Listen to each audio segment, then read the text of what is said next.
রাহিম electronic ও print মিডিয়ার সম্মানিত সাংবাদিক বৃন্দ, আসসালামু আলাইকুম। শুভ অপরাহ্ন। ঢাকা মেট্রোপলিটন পুলিশের DB cyber and special crime দক্ষিণ বিভাগ কর্তৃক রাজধানীতে হানি ট্র্যাপের মাধ্যমে ব্ল্যাকমেইল করে অর্থ আদায়ের অভিযোগে সংঘবদ্ধ একটি চক্রের 5 সদস্যকে গ্রেফতার করেছি। গ্রেফতারকৃতরা হল মোহাম্মদ আনোয়ার হোসেন, বদিউজ্জামান শাহিন, মরিয়ম, শাহাদাত হোসেন, উর্মি বেগম। প্রিয় সাংবাদিকবৃন্দ, একটি বেসরকারি আর্থিক প্রতিষ্ঠানের একজন ঋণ বিতরণকারী কর্মকর্তা 15 এপ্রিল 2026 তারিখে ঋণ সংক্রান্ত কাজে রাজধানীর রামপুরা থানাধীন দক্ষিণ বনশ্রীর একটি মার্কেটে গেলে এক নারীর সাথে সেখানে তার পরিচয় হয়। সেই নারী ঋণ গ্রহণে আগ্রহী বলে তার কাছে নিজের পরিচয় দেয় এবং এই ভুক্তভোগীর কাছ থেকে তার একটা ভিজিটিং কার্ড নেয়। পরবর্তীতে এই ভুক্তভোগীর সাথে ওই নারীর বেশ কিছুদিন মোবাইল ফোনে নিয়মিত কথা হতো এবং তাদের মধ্যে কথা বলতে বলতে একটা ঘনিষ্ঠ সম্পর্ক গড়ে ওঠে। পরে সেই নারী প্রস্তাব দেয় বনশ্রীর ইউনিটি হাসপাতালের সামনে দেখা করার জন্য। তো নির্ধারিত দিনে নির্ধারিত স্থানে পৌঁছানোর পর অন্য এক নারী এই ভুক্তভোগীকে রিসিভ করে এবং রিক্সাযোগে বিভিন্ন গলি অতিক্রম করে খিলগাঁও থানাধীন একটা ফ্ল্যাটে নিয়ে যায়। তো ফ্ল্যাটে প্রবেশ করার কিছুক্ষণ পরপরই খুব অল্প সময়ের মধ্যেই অতি দ্রুত সেখানে আরও 4 জন লোক উপস্থিত হয়। তারা উপস্থিত হয়ে এই ভুক্তভোগীকে বেধড়ক মারপিট করে এবং তাকে নগ্ন করে ওই নারীর সাথে তার কিছু আপত্তিকর ভিডিও ধারণ করে। এই ভিডিও ধারণ করার পরে তার মোবাইল ফোন, মানি ব্যাগ, নগদ অর্থ, ব্যাংকের এটিএম কার্ড, জাতীয় পরিচয়পত্র, ড্রাইভিং লাইসেন্স, মোটরসাইকেলের রেজিস্ট্রেশন সহ গুরুত্বপূর্ণ কাগজপত্র জোরপূর্বক ছিনিয়ে নেয়।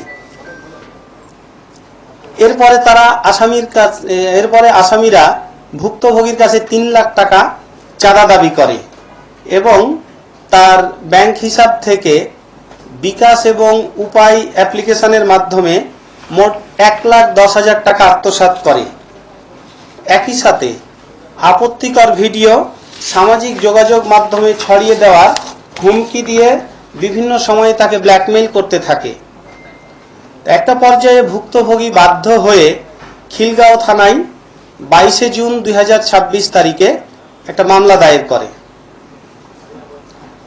প্রিয় সাংবাদিকবৃন্দ, এই মামলা দায়ের হওয়ার পর ডিবি সাইবার অ্যান্ড স্পেশাল ক্রাইমের সাউথ ডিভিশন এটা গত 2 জুলাই মামলাটা আমাদের কাছে আসে হস্তান্তর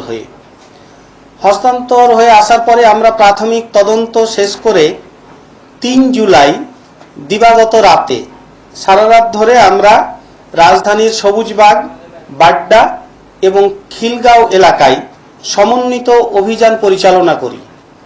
এই সমন্বিত অভিযান পরিচালনা করে এই হানি ট্র্যাপ চক্রের মোট 5 জন সদস্যকে গ্রেফতার করি।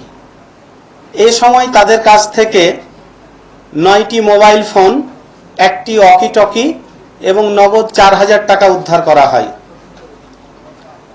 তো আমরা তাদের কাছ থেকে এই জব্দকৃত ডিভাইসগুলো পর্যালোচনা করে প্রাথমিক তদন্তে যেটা পেয়েছি যে এই চক্রটা একই কৌশলে একাধিক ব্যক্তিকে ফাঁদে ফেলে নির্যাতন এবং আপত্তিকর ছবি ও ভিডিও ধারণ করে। এই আলামতগুলা এই ডিভাইসগুলা থেকে আমরা পেয়েছি এবং এই সব তথ্যের ভিত্তিতে সম্ভাব্য আরও ভুক্তভোগী এবং এই অপরাধ চক্রের সাথে জড়িত আরও যারা আছে তাদেরকে শনাক্ত করার জন্য আমাদের তদন্ত চলমান রয়েছে। এই গ্রেপ্তারকৃত আসামিদেরকে আমরা কোর্টে সোপর্দ করি এবং কোর্টে সোপর্দ করার পরে তাদেরকে পুলিশ রিমান্ডে নিয়ে আসা হয়েছে এবং বর্তমানে জিজ্ঞাসাবাদ চলছে।